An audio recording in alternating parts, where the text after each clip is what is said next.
Pessoal, tudo bem com vocês? Eu espero que sim. Bem-vindos a mais um boletim informativo aqui no canal. Eu sou a Ana Paula, como sempre, trazendo aí para vocês as melhores e as mais importantes notícias do dia relacionada aos direitos dos aposentados. E hoje vamos falar aqui da nova margem de 2025 para os aposentados e pensionistas. Vamos falar do empréstimo consignado, do que muda, o que acrescentou de nova margem, os valores que vocês poderão pegar para quem tá precisando de grana agora esse mês de janeiro. Então eu vou estar explicando para vocês. Antes eu queria só convidar rapidinho quem ainda não é inscrito no canal a se inscrever, lembrando que o Alô INSS é um dos maiores e principais canais de previdência da internet. Todos os dias eu trago o boletim informativo atualizado aqui para você. Então se inscreve no canal, deixa seu like, compartilha o vídeo.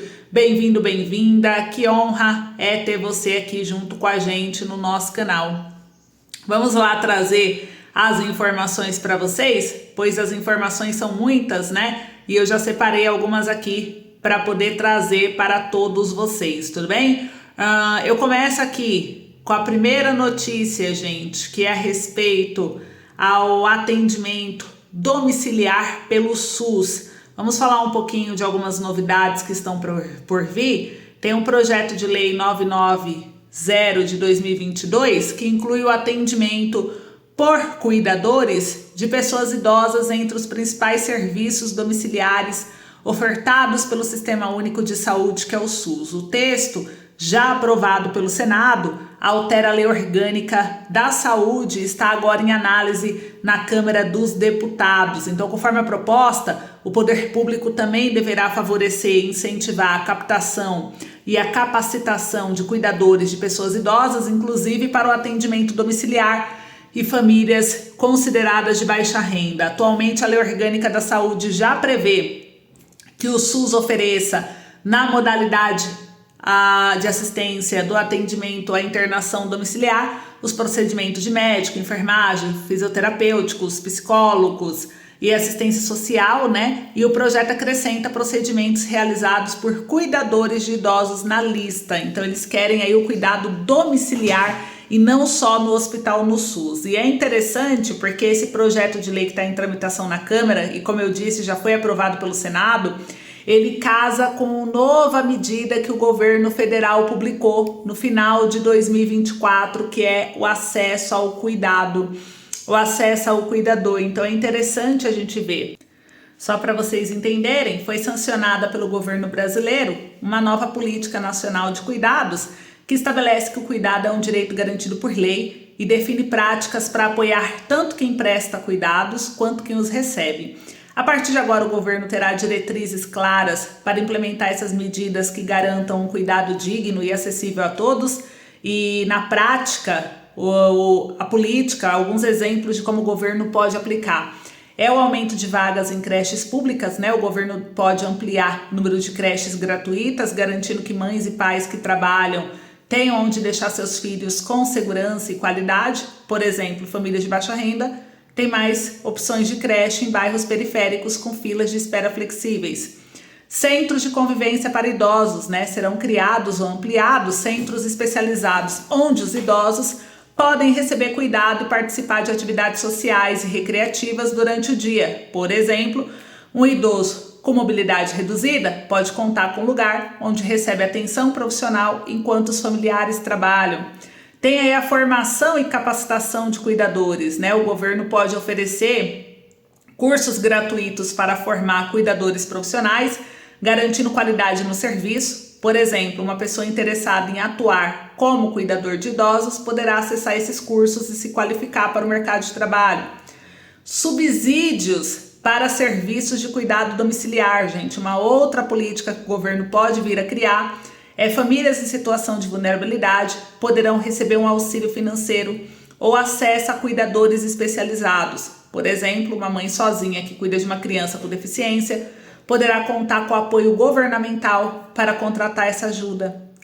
Apoio à saúde mental de cuidadores. Programas específicos podem ser criados também para cuidar da saúde mental e emocional de quem presta cuidados, corrigindo o desgaste físico e psicológico. Por exemplo, grupos de apoio e sessões de terapia gratuitas poderão ser disponibilizadas pelo Sistema Único de Saúde, que é o SUS.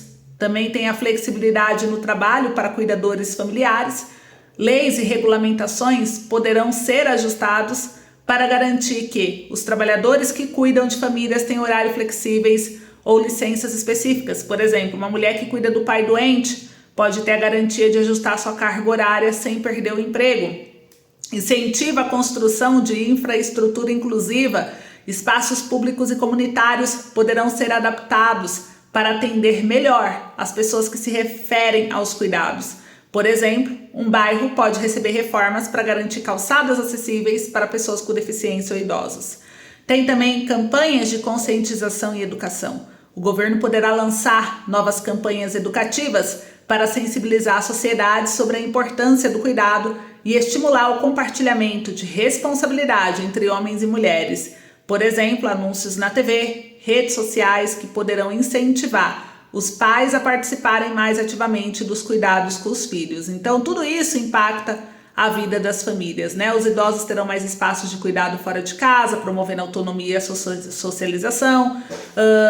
Cuidadores familiares precisarão de mais apoio financeiro, emocional, técnico para equilibrar as demandas de cuidado com sua vida pessoal e profissional. Pessoas com deficiência terão maior inclusão social por meio de serviços especializados e também adaptados. Os pais trabalhadores terão mais vagas em creches, o que ajuda na organização familiar e na renda. Então, essa política, já publicada em lei, busca transformar o cuidado em uma responsabilidade compartilhada entre o governo, as famílias e também a sociedade, promovendo aí dignidade e qualidade de vida para milhões de brasileiros. Então eu achei bem legal, porque o decreto do Lula, né, dá uma chance aos brasileiros, aos cuidadores, e esse projeto de lei aqui em andamento casa com essa lei publicada do cuidado.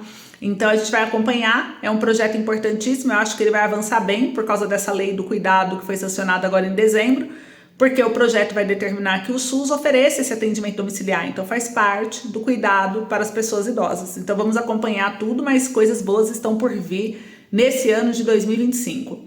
Uma segunda notícia, gente, ministro Carlos Lupe, agora vamos falar do empréstimo consignado, né?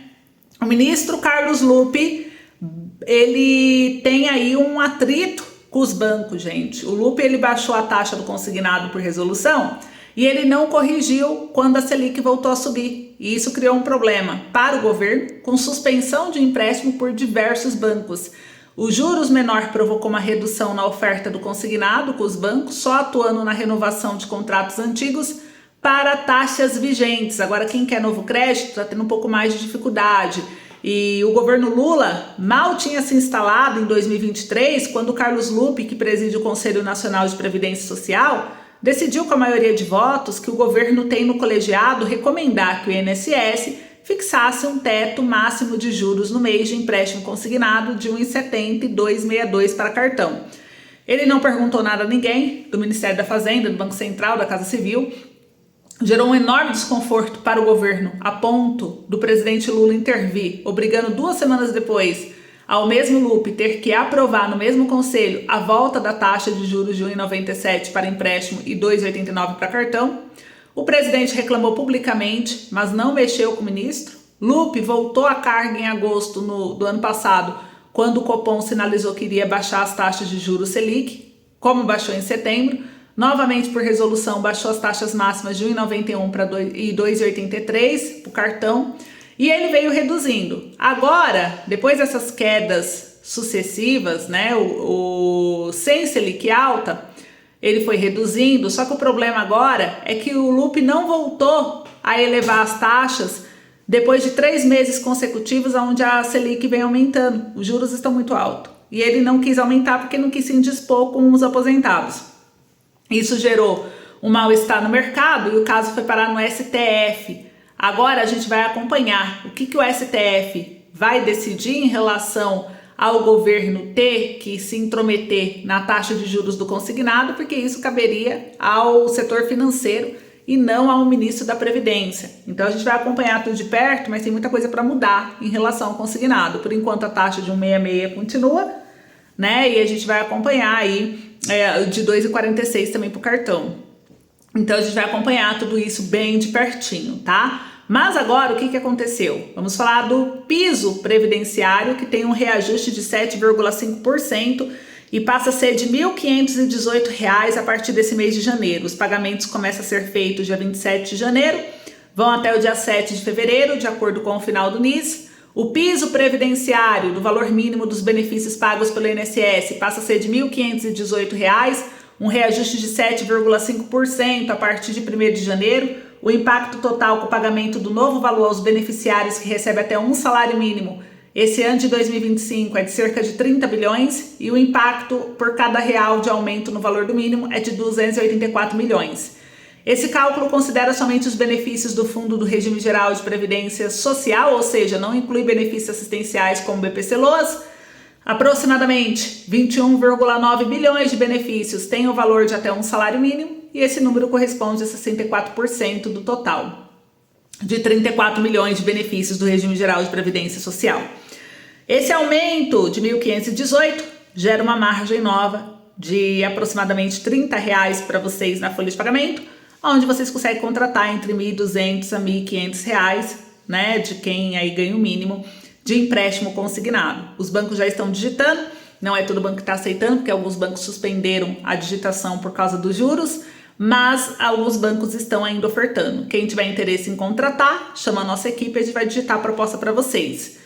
Quem ganha acima de um salário mínimo? Saiu uma notícia aqui que o reajuste dos aposentados que ganham acima do salário mínimo será divulgado nesta sexta-feira, dia 10 de janeiro. O valor das aposentadorias e benefícios que supera o salário mínimo será corrigido apenas pelo INPC. O reajuste será menor do que o aplicado para quem recebe o piso nacional, que aumentou 7,5% e agora é de 1.518. Então, os aposentados e beneficiários do INSS que recebem acima do mínimo vão saber quanto vão receber de aumento real, né? Agora em 2025, na sexta-feira, dia 10, dia que o IBGE divulga o INPC de 12 meses acumulado até dezembro de 2024. Como a correção será feita somente pela inflação, quem recebe aposentadoria acima do piso previdenciário terá um reajuste menor do que os que ganham até um salário mínimo. Então, a previsão é que seja em torno de 4,8% de reajuste. Então, a gente vai saber aí, conseguir simular para vocês o valor de nova margem também, mas com essa previsão, que não vai mudar muito, já dá para ter uma ideia. Então, quem tiver interesse, até quem ganha acima de um salário mínimo, pode chamar a nossa equipe. A gente vai digitar a nova margem de 2025 para você também. E na simulação, você já vai ter uma noção de qual é o valor que você consegue pegar. Tudo bem? Então é isso, espero que tenham gostado. Obrigada aí pelo carinho, audiência e companhia. Um beijo grande, fiquem com Deus e até o próximo boletim.